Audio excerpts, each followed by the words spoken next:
हरे कृष्ण कृष्ण कृष्ण हरे हरे हरे राम राम राम हरे हरे।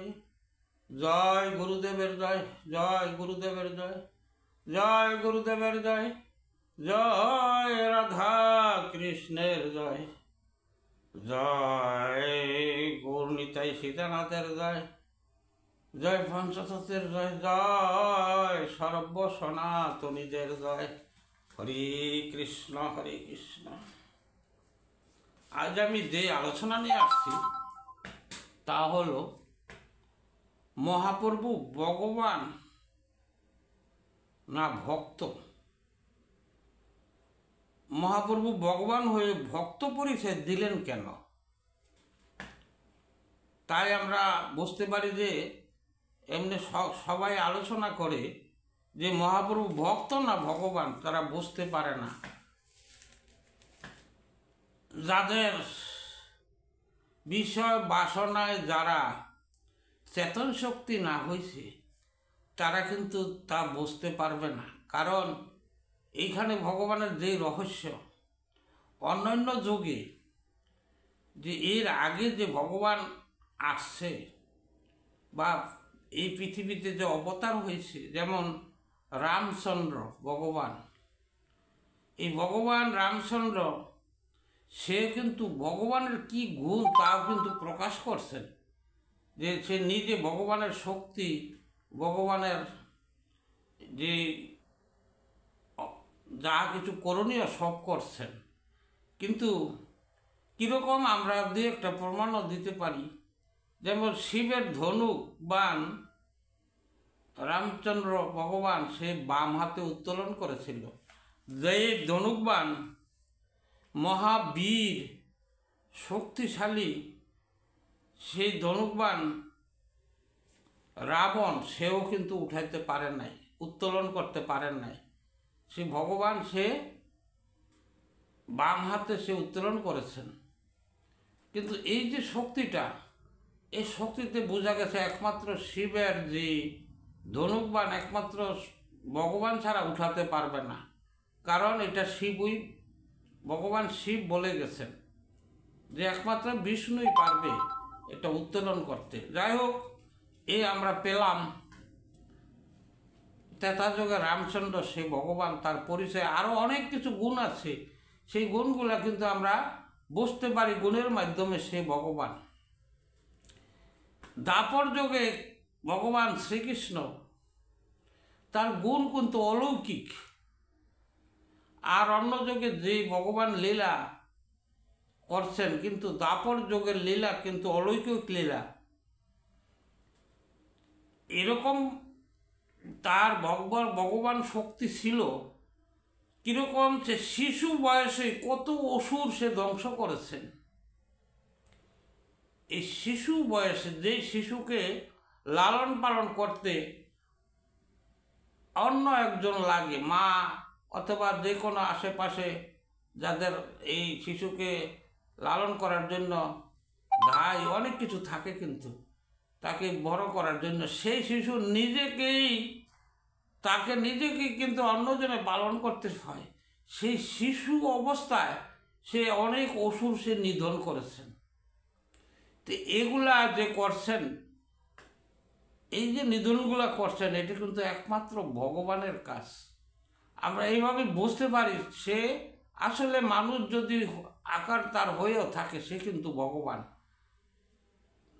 সে ভগবান আমরা এইভাবেই বুঝতে পারি। এছাড়াও ভগবানের লীলার কোনো অন্তর নাই।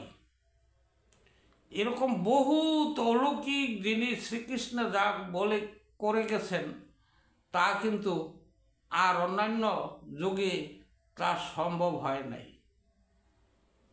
তাই আমরা শ্রীকৃষ্ণ এমনকি নিজে জোর গলায় বলছে আমি ভগবান, তোমরা আমাকে ভক্তি করো, আমাকে পূজা করো, আমাকে প্রণাম করো। সে নিজে কিন্তু জোর গলায় সে জোরভাবেই বলেছেন। এমনকি সে প্রতিজ্ঞা করে বলছেন আমি ভগবান। এখন কথা হইল একমাত্র শ্রীকৃষ্ণ দেখা যাইতেছে যে তার নিজের দক্ষতায় সে বলছে যে আমি ভগবান, তার এটা বলার অধিকার আছে। কিন্তু এই যে কলিতে যে ভগবান আসছেন, আমরা যে গৌরাঙ্গ মহাপ্রভু বা মহাপ্রভু হয়ে যে আসে, সে যে ভগবানের পরিচয় তার ভিতরে নাই। এটার কারণটা কি? আবার আমরা সবাই বলি যে গৌরাঙ্গ মহাপ্রভু ভগবান, সে ভগবান রূপে আসছে। আসলে সে ভগবান ঠিক আছে, এই কলির জীব উদ্ধারের জন্য তিনি ভক্ত রূপে অবতার হয়েছেন। যদি গৌরাঙ্গ মহাপ্রভু যদি এই ভক্ত রূপে যদি অবতার না হতেন, তাহলে কলির জীব উদ্ধার করা সম্ভব নয়। তাই নিজে সে ভগবান হয়ে সে কিন্তু ভক্তের অভিনয় করে গেছে। কারণ জীবকে শিক্ষা দেওয়ার জন্য, ভগবানের ভজন কিভাবে করতে হয়, কত সহজে যে ভগবানকে লাভ করা যায়, কোন পথে বা কোন পথ অবলম্বন করলে এই ভগবানকে জন্মে জন্মের প্রয়োজন হয় না, দু এক জন্মে সে উদ্ধার হতে পারে, সেই রাস্তাগুলো সে দেখিয়ে গেছেন। এখন সে কিন্তু আসলে ভগবান। এই কৃষ্ণ নাম তিনি প্রচার করলেন। আচ্ছা, তিনি যে মহাপ্রভু, তার নাম তো প্রচার করলেন না। তিনি তো বললেন না যে আমি ভগবান, তোমরা আমাকে ভক্তি করো, শ্রদ্ধা করো। কিন্তু না, সে শিক্ষা দেওয়ার জন্য, জীবকে শিক্ষা দেওয়ার জন্য সে ভগবান হয়ে সে ভক্তেরও রূপে এসেছেন। এখন কথা হলো, এই যে মহাপ্রভু তিনি এই কলির জীবকে উদ্ধারের জন্য সে মহা জিনিস নিয়ে আসছেন। সে নিয়ে আসছেন কি? প্রেম ভক্তি। তাহার অস্ত্র শুধু ছিল প্রেম ভক্তি। এই কলির জীবকে প্রেম ভক্তি শিখে যে ভগবানকে লাভ করা যায় প্রেম ভক্তি দ্বারা, একমাত্র আমাদের মহাপ্রভুই আমাদেরকে শিক্ষাদান করেছেন। তাই আমরা অনেকের প্রশ্ন জাগে অনেকে যে মহাপ্রভু ভগবান না ভক্ত? আসলে সে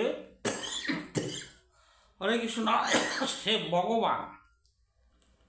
এই প্রশ্নের উত্তরে সে ভগবান হয়ে ভক্ত রূপে অবতার হয়েছেন কলির জীব উদ্ধারের জন্য। হরে কৃষ্ণ। আমি আজ এখানেই আমার আলোচনা বিশ্রাম রাখলাম। হরে কৃষ্ণ কৃষ্ণ কৃষ্ণ হরে হরে, হরে রাম রাম রাম হরে হরে।